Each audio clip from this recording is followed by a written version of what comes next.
So, heto na nga po mga ka-One Stories. As we all know, iba nga po ang galing ni Stephen Curry lalo kapag niyayabangan ito.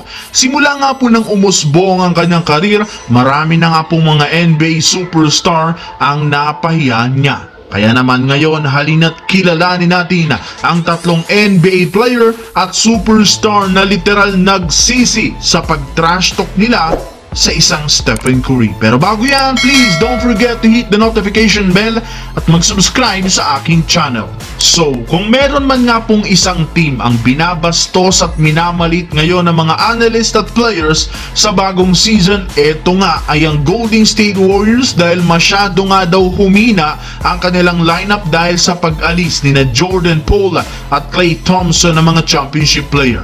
Maging si Stephen Curry nadamay na rin naman sa pagdi-disrespect nila since hindi nga daw nito kayang buhating mag-isa ang Golden State ng walang katulong.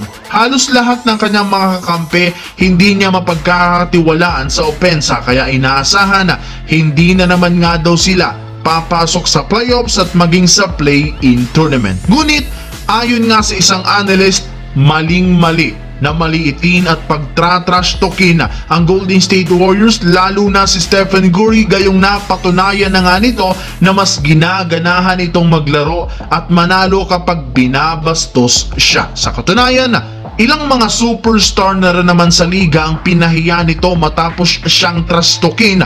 Una ay si Jaylen Brown ng Boston Celtics. Kung inyo nga pong matatandaan mga ka-One Stories, sobrang dominante nga po ang Celtics sa nagdaang regular season kung saan isa nga sa mga teams na maaga nilang natambakan ang Golden State Warriors. Dahil dyan, hindi na nga po napigilan pa ni Jaylen Brown na yabangan si Stephen Curry sa paggawa nito ng two small gestures sa harapan mismo. Ngunit ang kanyang ginawa ay isang malaking pagkakamali since simula niyan dito na nga nagsimulang umarangkada ang Warriors sa pag-init ni Stephen Curry. Sa isang iglap, naging unstoppable nga po si Stephen Curry hanggang sa makapag-comeback pa ang Golden State Warriors at ma-upset ang Boston na siyang ikinamangha ng mga fans. Bukod kay Jaylen Brown, isa rin naman at sinubukan rin naman ni Ja Morant na yabangan si Curry sa naging playoff series noon ng Memphis Grizzlies at Golden State taong 2022